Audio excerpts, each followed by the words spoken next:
Podemos ler? Preparados? Diz assim: mas você, homem de Deus, fuja de tudo isso. Siga a justiça, a piedade, a fé e o amor, a perseverança e a mansidão. Combata o bom combate da fé. Tome posse da vida eterna, para a qual você também foi chamado e da qual fez a boa confissão diante de muitas testemunhas.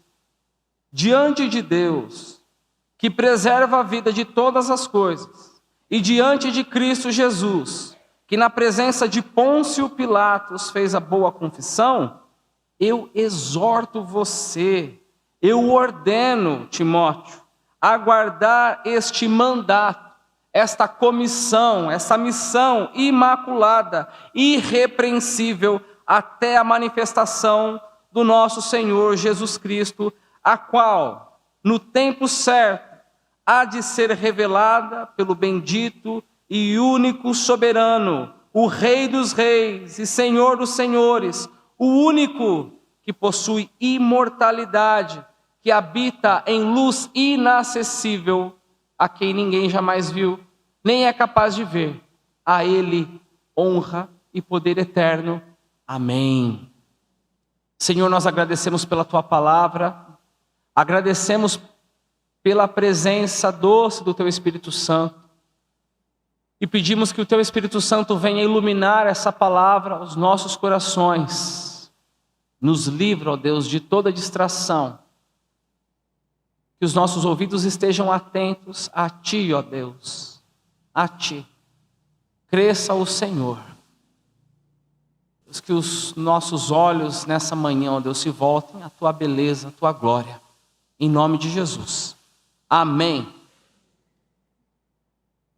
Irmãos, essa é a primeira carta que o apóstolo Paulo escreve ao jovem Timóteo. Paulo conhece Timóteo na ocasião da sua primeira viagem missionária, quando ele passa pela cidade de Listra, e nessa ocasião ele conhece também a mãe de Timóteo e a avó de Timóteo. E muito provavelmente os três se convertem durante a primeira viagem. Aí, passado um tempo, Paulo, agora na ocasião da sua segunda viagem missionária, passa de novo na cidade de Listra e fica impressionado com o desenvolvimento espiritual do jovem Timóteo. Fica tão impressionado que em pouco tempo Timóteo passa a fazer parte da equipe missionária do apóstolo Paulo. E aí, passado um tempo, mais um tempo, o apóstolo Paulo sabe que Timóteo está preparado para ser enviado para uma cidade, que é a cidade de Éfeso, porque Éfeso não está legal. Alguns líderes tinham se levantado na cidade de Éfeso, naquela igreja, alguns falsos mestres. Na primeira carta que Paulo escreve a Timóteo, nós sabemos até mesmo os nomes desses líderes. Paulo não é politicamente correto. Ele cita 1 Timóteo 1:20, Himeneu e Alexandre. Eram dois homens que estavam dando muito trabalho para a igreja de Cristo. E Paulo, então, envia Timóteo para a cidade de Éfeso, porque esses falsos mestres estavam trazendo heresias, falsos ensinos a respeito de Jesus, trazendo novidades. E Paulo deve então confrontar esses falsos mestres e restaurar a ordem da igreja. Mas não seria fácil para Timóteo. Não seria fácil porque Timóteo tinha as suas limitações. Pelo menos 3 limitações que nós podemos notar na primeira carta. A primeira era a idade de Timóteo. Timóteo era muito jovem. E ele teria de pastorear e confrontar gente mais velha do que ele. E não é fácil, acredite. Não é fácil. Pastorear gente que é mais velha do que você. Confrontá-lo em amor. Não é fácil. Segunda dificuldade de Timóteo era a sua timidez. Quando você lê a primeira e a segunda carta, você percebe que Timóteo era um tanto tímido. Capítulo 16 também de 1 Coríntios mostra isso. E a terceira limitação era a sua saúde. Frequentemente Timóteo ficava doente. Então você imagina, de um lado você tem um jovem tímido para pastorear uma igreja, e do outro lado você tem falsos mestres mais velhos e ousados. O desafio aqui é muito grande. E Paulo então escreve essa carta, a primeira carta, para encorajá-lo. E aí o apóstolo Paulo traz uma série de instruções de como Timóteo deveria proceder na condução dessa igreja local. E quando chega no capítulo 6, nos primeiros versos, Paulo se refere a esses falsos mestres como gente orgulhosa, possuída por um desejo doentio, no verso 4, por discussões e briga a respeito de palavras, de minuciosidades por detrás das palavras. Traziam inovações a respeito da lei, e é uma característica dos ensinos heréticos. A heresia, ela vem sempre como uma novidade.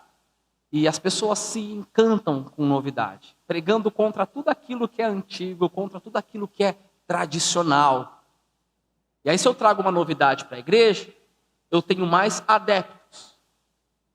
Essa era a lógica dos falsos mestres. E se eu tenho mais adeptos, eu tenho também, consequentemente, mais din-din. Eu tenho mais grana. O apóstolo Paulo diz que esses falsos mestres aqui, no capítulo 6, eles enxergavam o ministério, enxergavam a piedade como fonte de lucro.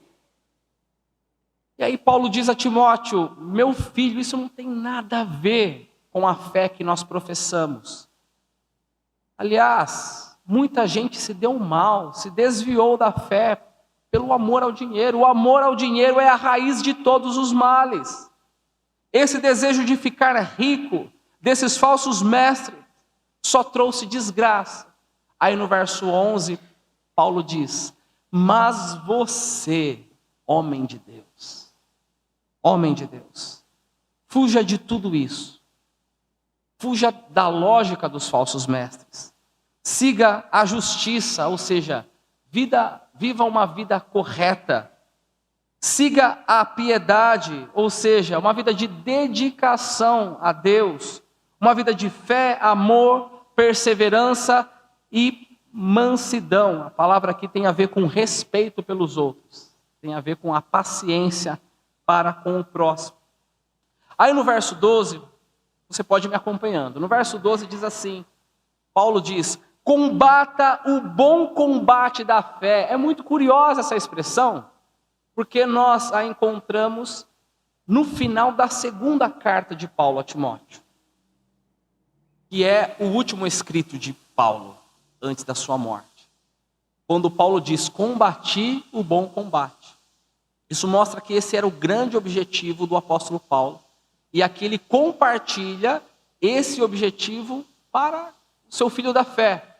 Timóteo, combata o bom combate, tome posse da vida eterna, para a qual você também foi chamado, e da qual fez a boa confissão diante de muitas testemunhas. Ou seja, o apóstolo Paulo está lembrando a Timóteo daquele dia que aconteceu com esse jovem, o que nós acabamos de presenciar nessa manhã.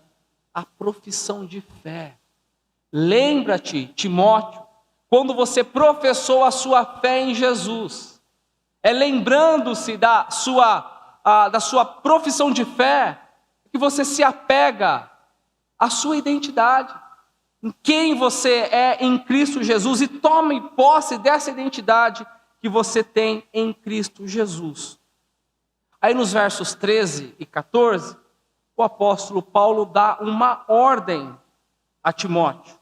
Ele diz no final do verso 13, eu exorto você, faz mais sentido aqui no termo original entender, eu ordeno você, Timóteo, ordena a guardar esta missão, essa comissão, de forma imaculada e irrepreensível. E Paulo traz aqui duas razões pelas quais Timóteo deve manter a sua vocação irrepreensível e imaculada. A primeira razão é porque Deus é o doador da vida. E se Deus é o doador da vida, Timóteo, você não precisa se intimidar com os falsos mestres que são mais velhos. É Deus quem dá a vida. É Deus quem tira a vida. Essa é a primeira razão. E a segunda razão é o exemplo de Cristo Jesus. Jesus não se intimidou quando fez a sua profissão de fé diante de uma autoridade, diante de Pôncio Pilatos. E aí o verso 14, Paulo diz assim, diz para que Timóteo, para que ele guarde esse mandato imaculado e irrepreensível até a manifestação do nosso Senhor Jesus Cristo.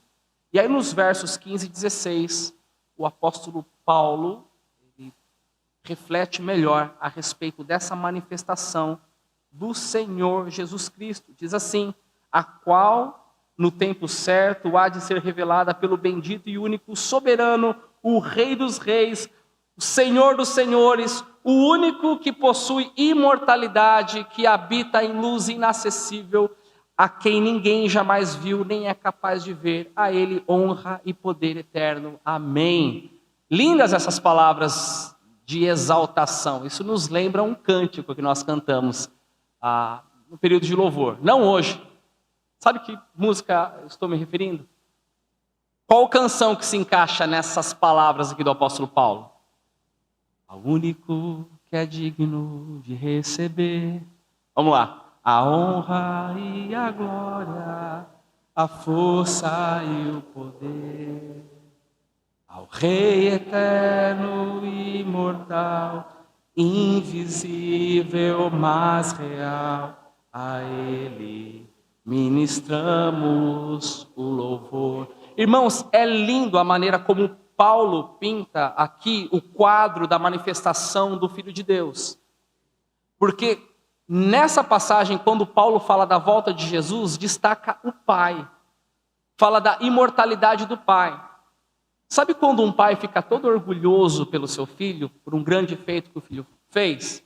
Ou então quando ele quer apresentar na roda de amigos ou dos parentes, olha, esse é meu filho, bate no peito com orgulho. Quando Paulo fala da manifestação do Senhor Jesus Cristo, revela para nós aqui a alegria do Pai em revelar o Filho ao mundo, em tornar visível a volta do Senhor Jesus Cristo. O Filho que veio e sofreu tamanha oposição, tamanha humilhação na sua primeira vinda, e veio como um cordeiro mudo e não abriu a sua boca, mas agora o Pai exibe o seu Filho ao mundo não mais como um cordeiro, agora como um leão, como o Rei dos reis, como o Senhor dos senhores. Essa vitória de Jesus Cristo que faz sentido, que nos dá sentido para que possamos fugir de tudo aquilo que os falsos mestres ensinavam. É a expectativa da volta de Jesus que nos ajuda a seguir a justiça, a piedade, a fé, o amor, a perseverança e a mansidão. Glória a Deus por isso. Meus irmãos, mediante esse texto, que nós podemos aprender com essa exortação que Paulo dá a Timóteo? Eu gostaria de compartilhar uma única lição com os irmãos. A lição que nós podemos extrair desse texto é que no reino de Deus, cada cristão é um embaixador. Cada crente, interessante essa expressão, né? Cada crente, todo aquele que professa a sua fé em Cristo Jesus, é um sacerdote. Sacerdote real, porque pertence ao reino de Deus. Isso significa que, como sacerdote, Deus te colocou num campo missionário. Talvez o teu campo missionário seja a tua casa, para pastorear teu cônjuge, os teus filhos. Talvez o teu campo missionário seja teu trabalho, a tua faculdade, a tua academia, a tua roda de amigos. Todos nós temos um campo missionário. E talvez o contato que essas pessoas tenham com o Evangelho, o contato mais próximo, seja através daquilo que sai da sua boca, através da sua pregação. Como ouvirão, se não há quem pregue? Talvez os seus amigos nunca se interessem em ler a Bíblia para descobrir o Cristo que está revelado na Bíblia. Talvez o maior contato que eles tenham com a Bíblia é lendo o seu testemunho. Não pense que esse é um trabalho de um missionário ordenado ou de um pastor. Nós somos sacerdotes, somos embaixadores do reino de Deus. Eu louvo a Deus por conhecer a teologia reformada, porque na teologia reformada nós temos um entendimento bem diferente da teologia católica romana. Porque na teologia católica romana existe uma distinção enorme entre o clero e os leigos.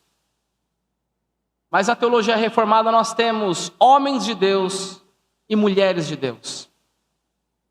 Então você, homem de Deus, você, mulher de Deus, cumpra o seu chamado, cumpra a sua vocação, combata o bom combate da fé. E a gente precisa aprender a lutar, essa luta que vale a pena, o combate da fé.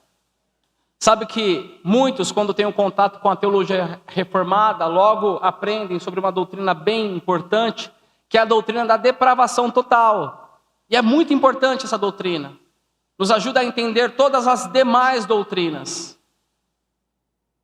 Aprende que o ser humano nasce escravo do pecado e que ele não pode agradar a Deus se o Espírito Santo não for com ele. É impossível atrair o coração do Pai se não for pelo Espírito Santo. É isso que nós aprendemos na doutrina da depravação total. Todo ser humano nasce depravado e não consegue se voltar a Deus por sua própria iniciativa.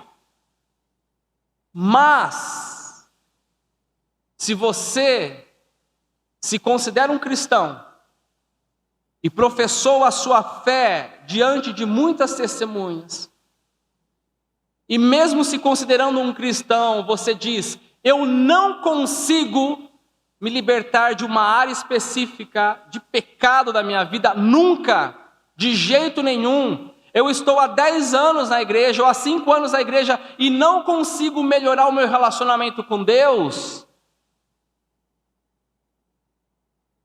Aí é perigoso. Aí é perigoso. Porque se há o Espírito Santo em você, você não pode mais ser escravo ou prisioneiro do pecado. Você luta contra o pecado. Às vezes vence, às vezes cai. Mas viver como um prisioneiro constantemente, nós temos aí algumas possibilidades. A primeira, espero que não seja o seu caso, ou você não entregou de fato a sua vida a Jesus. E a segunda possibilidade é que talvez você ainda não tenha tomado posse da sua união com Cristo, da sua nova vida em Cristo. Porque se você tem uma nova vida em Cristo, essa nova vida em Cristo te possibilita permanecer em pé diante das tribulações. Não significa que você nunca fica desanimado, que nunca dá vontade de jogar a toalha, mas de alguma maneira você permanece firme no Senhor Jesus, mesmo com as suas limitações.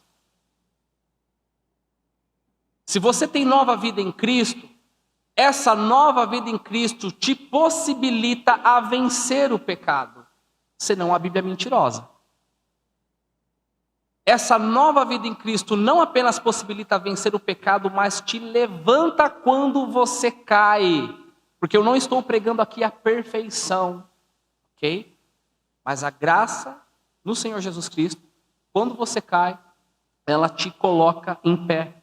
Se você entregou de fato a sua vida ao Senhor Jesus Cristo, significa que a força de Cristo foi imputada sobre você, e a menos que você se aproprie, tome posse da vida eterna, da sua união com Cristo, você vai continuar caindo nos mesmos erros.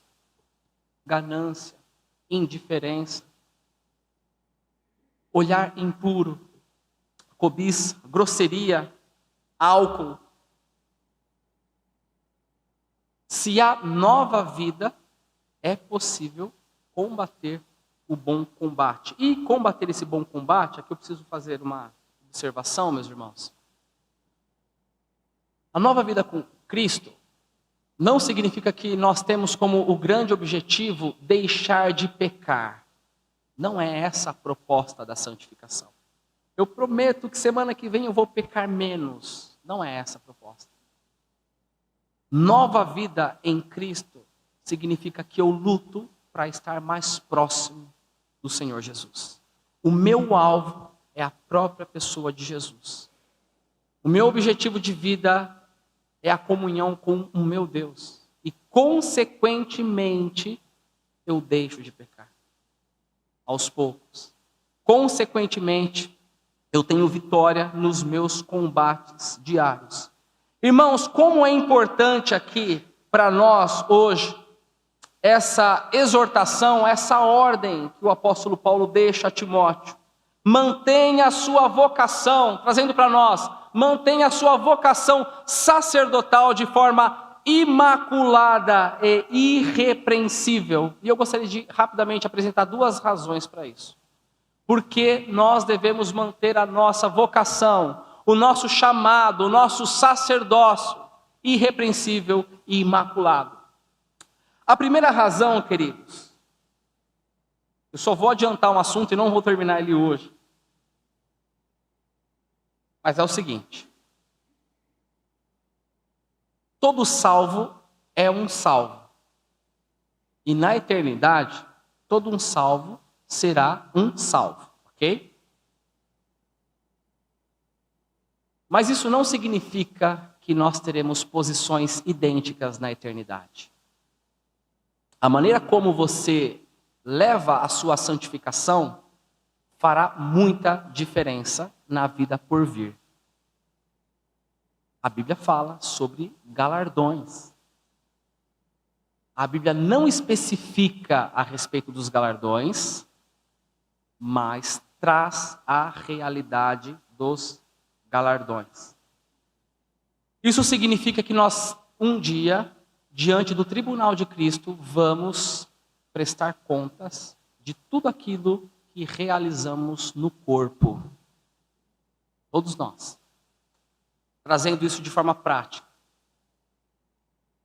Se hoje você tem tempo para estudar num concurso, para passar num concurso, você tem tempo para fazer terapia, academia, para ir no cinema, para passar 40 minutos no Instagram, mas não tem tempo de leitura diária, estudo bíblico e de oração intensa com o Senhor, eu não sei qual será a sua desculpa diante do Senhor no dia do juízo. Não sei o que você vai inventar na hora. Eu não sei o que eu vou inventar na hora que eu me apresentar diante do Senhor. Porque o Instagram que eu uso diariamente me denuncia. Ele escancara que eu tinha tempo para buscar o Senhor. Ou então, um outro exemplo. Se você é todo simpático na padaria quando vai buscar o pão, no mercado, com a atendente da loja, cumprimenta o porteiro do prédio, mas não resolve uma situação de perdão com alguém da comunidade da fé, eu não sei qual é a desculpa que você vai dar no dia do juízo.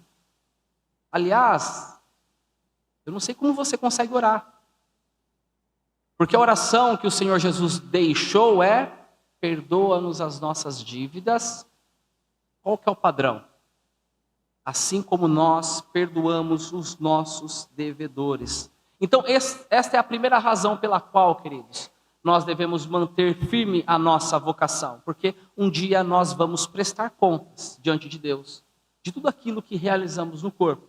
A segunda razão, queridos, é porque o melhor do combate, o melhor da luta é a maneira como termina. É a manifestação do Filho de Deus. A gente não tem nem ideia como será a alegria do nosso coração quando ouvirmos o som da trombeta. O apóstolo Paulo diz aos Romanos 8 que não tem como comparar os nossos sofrimentos atuais com a glória que há de ser revelada em quem? Em nós. É o fim de toda angústia, é o fim de todo lamento, é a eternidade invadindo o tempo e o espaço. É a glória de Deus. E vale a pena combater o bom combate da fé, vale a pena essa luta, porque a maneira como termina é a alegria eterna para cada um de nós. Amém? Eu gostaria, para concluir a nossa reflexão, queridos, destacar apenas mais um detalhe nesse texto. Quando o apóstolo Paulo traz essa exortação a Timóteo, essa exortação de manter firme a vocação, o mandato de forma imaculada, irrepreensível, não significa que Timóteo estava sendo negligente a isso. É igual hoje de manhã. O fato de compartilhar essa palavra com a igreja não significa necessariamente que você esteja sendo relapso com as coisas de Deus. Talvez sim. Se for esse o seu caso, então eu creio que essa palavra serve como um puxão de orelha em amor da parte de Deus para você. Mas talvez não. Talvez você tenha lutado sim, na sua pouca força. Eu gosto daquela passagem de Apocalipse, quando o Senhor Jesus Cristo diz a uma determinada igreja: tenho visto a tua pequena força, mas você não desistiu. Então o fato do Espírito Santo compartilhar essa palavra com a primeira IPI de Bauru nessa manhã, não significa que você esteja sendo desleixado com a obra de Deus, mas significa que todos nós precisamos dessa admoestação. Todos nós precisamos dessa exortação. Principalmente eu. Não pense você que pelo fato de eu compartilhar com a igreja essa palavra que eu cheguei lá. Longe disso.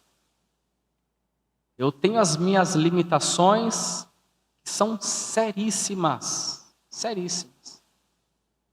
E talvez nessa manhã você se identifique com Timóteo.